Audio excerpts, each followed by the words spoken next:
Cannibalism has been around for millennia, but there is still one island where it is practiced to this day. Our world is filled with diverse tribes, each with unique traditions and customs.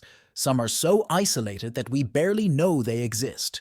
These tribes often maintain ways of life that have remained unchanged for centuries, offering a glimpse into human history and resilience, from the mysterious Dasala tribe to the totally isolated inhabitants of Machu Picchu. We are about to explore their origins, unique characteristics, and the stories behind their existence. Welcome to a new video. Join us as we delve into the 11 scariest tribes that no one wants to meet.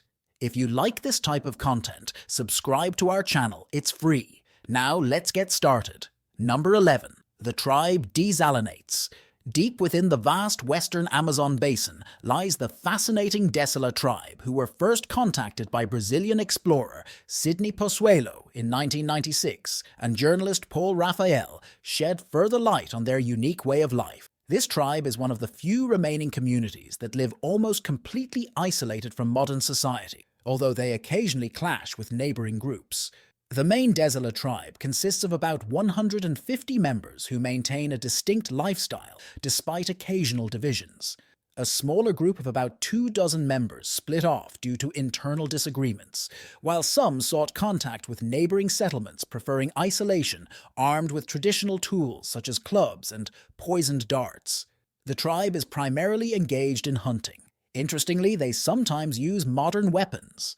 Their daily life includes about 5 hours of work, and they live in communal huts called malakas. They have some formal religious practices, but there are reports of occasional violence. Men and women of the Desala tribe adorn themselves with red dye from the ruku plant, adding to their cultural distinctiveness. They reject modern comforts. They sustain themselves on a diet of maize, fish, poultry, wild pigs, and fruits, supported by their basic agricultural knowledge. However, malaria remains a significant threat and the leading cause of death in their community. Through Pozuelo's explorations and Raphael's insights, the Desala tribe emerges as a compelling community that balances the preservation of its unique way of life with the challenges posed by outside contact. Number 10. The Moken tribe. For centuries, the Moken have lived freely along the coasts of Thailand and Myanmar. The Moken tribe, an Austronesian group, live on the enchanting Mergui archipelago, an area of 800 islands claimed by both Thailand and Myanmar. Their ancestries likely returned to southern China about 6,000 years ago, leading them to settle on several islands in South Asia. Today, approximately 23,000 Moken live a semi-nomadic life as hunter-gatherers who rely heavily on the sea. This close-knit community speaks the unique Moken language, with around 1,500 men and women preserving their cultural identity. However, their population is declining due to modern immigration and property laws that challenge their nomadic ways. Despite these challenges, the Moken have somewhat adapted to contemporary life, their children attending mainstream schools that combine traditional ways with modern education. In the Siren Islands, many Moken maintain a more traditional lifestyle, living off the land and sea using traditional tools such as spears and nets. Recently, they have begun to barter their harvested goods at local markets for essential goods. Although their ancient practices face threats, the Moken's resilient balance between tradition and modernity forges a unique existence in today's world. Furthermore, the Moken have a deep understanding of the marine environment, earning them the nickname Sea Gypsies. Their remarkable diving skills, including the ability to see clearly underwater and hold their breath for extended periods, have been the subject of scientific study. These skills are not just for survival, they are integral to the Moken's identity and cultural heritage. Despite the encroachment of modernity, the Moken's intimate relationship with the sea continues to shape their way of life, making them a unique and resilient community. Number 9. The Night Marchers. For centuries, there have been ghost stories. The public is fascinated with Hawaii's cultural tapestry. They are rich with these chilling tales: sacred sites, ancient structures, towering valleys, burial grounds, revered temples, forests, coastal regions, and lava fields in Hawaii are known for their haunting beauty and historical significance. One of the most famous ghostly legends is that of the Night Marchers, because they play an important role in Hawaiian folklore. The Night Marchers are believed to be a group of warrior spirits who march to the beat of ancient drums. Some legends describe them as armed with traditional weapons and wearing helmets and capes, either going to or returning from the powerful chief spirits. They often lead these spectral processions, sometimes welcoming new warriors. These spirits may be claiming disputed lands, reenacting old battles, or seeking revenge. Others believe they are searching for a portal to the afterlife. Marchers are said to appear at specific locations, carrying torches and singing ancient songs predominantly during the night and under certain phases of the moon. Although they mostly march at night, there are rare accounts of sightings during the day. Locals even claim to have found mysterious footprints left behind by these ethereal beings, despite their belief that they float above the ground. If you ever encounter the Night Marchers, you are advised to remain discreet and avoid eye contact because it can interfere with their procession and could bring dire consequences that could endanger you or your loved ones. The Night Marchers continue to be a vital part of Hawaiian culture, reflecting the island's deep respect for its history and the spirits of its ancestors. This tale serves as a reminder of the spiritual richness and living folklore that still permeates modern Hawaiian society. Number 8. The Azamut Tribe. The Azamut have always lived here in the southwest of Ugwini, the world's second largest island in the mangroves of Papua New Guinea. The Azamut Tribe is a community of about 65,000 people spread across villages with populations of around 2,000 each, known for their mysterious customs. The Azamut are famous as headhunters and cannibals who consume human flesh and brains. The skulls of their victims are used in rituals, serving as ceremonial objects, pillows, souvenirs, and even spoons. The tribe believes they originated from a sacred forest and have an impressive array of artifacts, including intricately crafted wooden statues and sculptures that showcase their artistic skills. These relics are great museums around the world that preserve their cultural heritage. Despite their gruesome practices, the Azamut tribe show a surprising appreciation for their traditions. Their cannibalism was not random but selective. They believed that consuming someone allowed them to absorb their strength and essence, a ritual act marked by a list of important names. Interestingly, cannibals within the tribe did not have individual names, but instead adopted the names of their victims, creating a cycle where the consumers became the consumed. Children remained nameless until their first hunt, emphasizing the importance of names to engage in cannibalism. One had to know the name of their victim only after consuming their body. In recent years, the Azamut tribe has faced pressure from modern civilization, leading to significant changes in their lifestyle efforts by the government and various organizations to integrate them into mainstream society have been met with resistance and adaptation. While some younger members of the tribe are adopting modern practices and education, many still cling to their ancient ways. This cultural tension highlights the challenges indigenous tribes face in preserving their heritage while navigating the pressures of modernization. Number 7.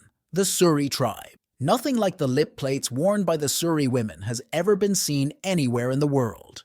The Suri tribe, living on the border of South Sudan with Ethiopia, are deeply rooted in agricultural practices. They inhabit the southwestern landscapes of Ethiopia, particularly in the area of the southern nation's nationalities and peoples region. The Suri population, numbering approximately 34,000 people, is also known as the Surma. This ethnic group is divided into two main factions, the Maga and the Chai, while a third subgroup, the Bale, Balesi, or Kipo, extends into South Sudan. The Suri engage in activities such as trading, intermarriage, and migration in search of greener pastures during dry seasons. The group speaks a slightly different dialect compared to the other Suri factions in 1897. Ethiopian imperial troops formally arrived in the Suri region by incorporating it into Ethiopia. This led to cattle raids by Highlanders and imperial troops stationed in new villages.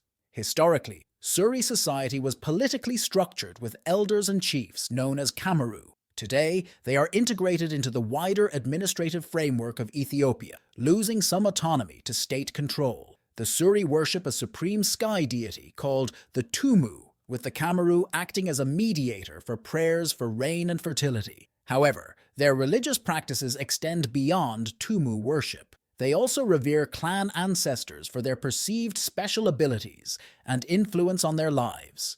In the last 15 years, around 300, the Suri have converted to evangelical Christianity, particularly in the town of Kibish, and among those pursuing higher education outside their home region, marking a significant shift in the cultural evolution of the Suri tribe. The Suri are also known for their distinctive body art and scarification ornamentation. Lip plates and body painting are integral parts of their cultural identity. These practices are not only aesthetic, but also carry deep social and symbolic meanings. For example, the size of a woman's lip plate is often associated with her family's wealth, and her scarification marks are symbols of bravery and beauty for both men and women. The traditional Suri stick fight, known as donga, is another crucial cultural practice. It serves as a rite of passage for young men, a means of settling disputes, and a way to demonstrate physical prowess and bravery. Despite the potential for injury, donga is a highly respected and anticipated event within the Suri community. The Suri tribe's unique cultural practices and continued efforts to balance tradition with modernity make them a fascinating and resilient community as they navigate the pressures of contemporary society. The Suri continue to preserve their rich culture, their heritage offering valuable insights into the diverse tapestry of human civilization. Number 6. The Koranio tribe. Deep in the heart of the Amazon rainforest, the Koranio people, also known as Namol, live an enigmatic and resilient life as true hunter-gatherers navigating the remote wilderness of Manu National Park in Peru, speaking a unique dialect of the Puro language. Their population has grown to around 250 from a scant 20 to 100 individuals in the 1970s. The Koranio tribe's aversion to outsiders has its roots in a tragic story from the 1890s. A notorious Peruvian named Carlos Fitz orchestrated a massacre that decimated a significant portion of the tribe near the upper Manu River. The survivors retreated to the deeper parts of the rainforest, maintaining their isolation. In recent years, they have been seen more frequently, especially around riverside camps. These camps serve as fishing grounds in the dry season, while in the wet season the tribe moves deeper into the forest. Interestingly, in 2013, some members of the tribe approached local villagers in search of food, indicating a strained relationship with the nearby communities, aware of their vulnerability to modern diseases. The government of Peru has banned contact with the Koranio people in order to protect their way of life. Number 5. The Mercy tribe. The Mercy tribe is a group of women known for their extraordinary fashion sense that rivals even Lady Gaga's most daring styles. Imagine lips so intricately adorned that they can hold a plate, not just any plate, but one decorated with corn kernels, bones, leaves, and berries. Among 45 other tribes, none can match the extravagance and beauty of the Mercy women. Their stunning portraits often grace the covers of prestigious travel magazines, captivating photographers and tourists alike. However, if you are thinking of visiting the Mercy tribe, heed this warning. The men of the tribe carry a unique virus contracted during battles with hyenas. Their lives are challenging and filled with constant movement in search of water and territorial skirmishes with rival tribes. Despite these hardships, the Mercy tribe has ingeniously transformed their distinctive features into a survival tactic and welcomes visitors as a source of income. Imagine these men in ceremonial dress, proudly displaying their lip plates along the road, ready to exchange them for money. Each photo taken is a negotiated deal that turns a cultural encounter into a local witness to the world of show business. Their unique tradition, where lip plates are worn solely for the camera, offers a rare opportunity to see them on the cover of a travel magazine. The story of the Mercy tribe is a testament to survival. Number 4. The Eagle Hunters, the Kazakh-speaking tribe. In a stunning segment of the BBC's Human Planet series from 2011, the nomadic Kazakh Eagle Hunters tribe dazzled viewers with the magnificent backdrop of Mongolia's Altai mountain. The scene was unforgettable. Experienced fathers and sons dressed in animal skins for protection from the freezing cold rode across the vast landscape, displaying their ancient skills. With outstretched arms, they held majestic, blindfolded golden eagles. When the blindfolds were lifted, the eagles took to the sky, creating a beautiful dance of man and bird. The eagles swooped down with precision to hunt alongside their human partners, adding drama with a fleeting fox running across the rugged terrain. This spectacle transported viewers to a timeless world where tradition and nature blend seamlessly. The Kazakh people's practice of hunting with eagles dates back centuries with roots in the era of Genghis Khan and references from Marco Polo in the 1100s. Ancient cave paintings from the Bronze Age also depict this enduring connection between humans and birds of prey. Today, Kazakh eagle hunters who wowed audiences on the human planet welcome visitors eager to learn about their ancient traditions. Experiencing this firsthand reveals the deep bond between these modern hunters and their majestic birds. Number 3. Ankutsu Tribe. The Ankutsu, a small Amazonian tribe now consisting of just 3 members, reside in a small patch of forest. Despite official recognition and legal protection from the Brazilian government, their territory is being encroached upon by vast cattle ranches, replacing the once thriving rainforests of Rondônia. Historically, their ancestors shared these rainforests with many other tribes who lived in harmony with nature. They lived in modest communal houses built of straw and were skilled hunters, especially of wild pigs and buffalo. They also tended small gardens growing corn and manioc. In the past, their diet included wild fruits and occasionally fish from local streams. They are now confined to a small area surrounded by cattle ranches that threaten their existence. However, the Ankutsu strive to preserve their traditions. They skillfully craft wooden flutes for their dances and rituals, and creatively use waste pesticide containers to make colorful plastic necklaces. For other occasions, they paint their bodies with vibrant hues, replacing traditional shell necklaces. As modernization encroaches, the resilience and cultural expressions of the Ankutsu are a testament to their enduring spirit, a people determined to maintain their identity despite being on the brink of extinction. Number 2. The Zalani Tribe. In the heart of a jungle, explorers recently discovered an astonishing lost tribe known as the Zalani. The tribe, isolated from modern civilization, practices a fascinating and intense ritual to honor their ancestors. The ritual involves intricate body paint, vibrant red ornaments, and symbolic scars that tell the story of each member of the tribe. Women of the lineage carry their children on their backs during the ceremony, symbolizing the strength and continuity of their heritage. The Zalani believe this ritual connects them to the spirits of their ancestors, ensuring protection and guidance for the future. The discovery of this fascinating practice has intrigued anthropologists around the world, shedding light on the rich and diverse cultural tapestry that still exists in the hidden corners of the earth. What do you think about the Zalani's unique way of honoring their ancestors? Number 1. Machu Picchu Tribe. The tribe lives deep in the Peruvian jungle near the border with Brazil. The elusive Machu Picchu tribe, also known as the Mashiro clan or the Ku Jarinu people. For 600 years, they have remained isolated, living in harmony with their untouched environment. However, recently, this isolation has been broken due to their urgent need for food tools and hunting equipment, leading them to raid nearby settlements in such desperate manner. The fighting has had tragic consequences. In one recent incident, 20-year-old Leonardo Perez was killed by an arrow. His equipment was taken by the tribe. This tragic pattern is not new. In 2011, a local guide who had spent 2 decades providing support to the tribe was also killed by essential tools such as machetes and pots.